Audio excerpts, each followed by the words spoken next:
ఎన్నికల ముందు ఇచ్చిన హామీలను తక్షణమే అమలు చేయాలని ఏఐవైఎఫ్ జిల్లా ప్రధాన కార్యదర్శి షేక్ వలీ డిమాండ్ చేశారు.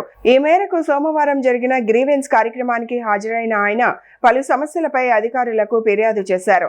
నిరుద్యోగ భృతిని వెంటనే అమలు చేయాలని, ఎన్నికల సమయంలో ఇచ్చిన హామీని ప్రభుత్వం నిలబెట్టుకోవాలని ఆయన కోరారు. అలాగే ప్రభుత్వ శాఖల్లో ఖాళీగా ఉన్న పోస్టులను తక్షణమే భర్తీ చేయాలని షేక్ వలీ డిమాండ్ చేశారు.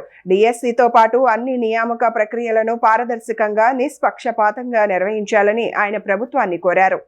రాష్ట్ర వ్యాప్తంగా నారా లోకేష్ గారి యువగలం పాదయాత్రలో మేము అధికారంలో రాగానే 2,35,000 ప్రభుత్వ ఉద్యోగాలు భర్తీ చేస్తాము, అదే విధంగా 3,000 రూపాయల నిరుద్యోగ భృతి ఇస్తామని చెప్పారు నారా లోకేష్ గారు. లేకపోతే నా చొక్కా పట్టుకోండి అని చెప్పిన నారా లోకేష్ గారు ఆనాడు జగన్ పారిపోయాడు, ఉద్యోగాలు ఇవ్వకుండా అని మీరు అనేక సభల్లో చెప్పారు. మరి ఈనాడు ఎవరు పారిపోయారు? నిరుద్యోగ భృతి ఇవ్వకుండా. ఈనాడు ఎవరు పారిపోయారు? పూర్తి స్థాయిలో జాబ్ క్యాలెండర్ ఇవ్వకుండా. మరోవైపు ఉన్న వాళ్ళకి ఉద్యోగాలు లేవని ఏడుస్తా ఉంటే మీ బాబు గారు చంద్రబాబు గారు ముగ్గురిని కనండి 30,000, నలుగురు కనండి 40,000 అని వేలం పాటలో పాడినట్టు మాటలు చెప్తా ఉన్నారు.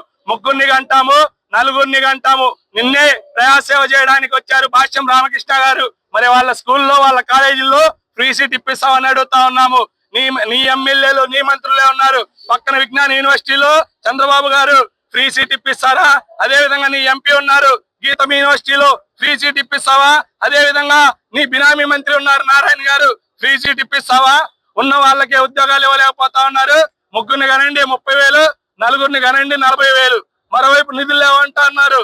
నిన్న 100 కోట్లు పెట్టి గాలి పీల్చి గాలి వదలడానికి, యోగా చేయడానికి 100 కోట్లు ఖర్చు పెట్టడానికి నిధులు వస్తున్నాయి, కానీ నిరుద్యోగ భృతి ఇవ్వడానికి, జాబ్ క్యాలెండర్ ఇవ్వడానికి మీ చేతులు రావడం లేదని ఈ సందర్భంగా ఒకటే హెచ్చరిస్తా ఉన్నాము. పూర్తి స్థాయిలో జాబ్ క్యాలెండర్ విడుదల చేయాలి, నిరుద్యోగ భృతి ఇవ్వాలి. లేనిచో చలో విజయవాడ మరోసారి పిలిపిస్తామని ఈ సందర్భంగా హెచ్చరిస్తా ఉన్నాము.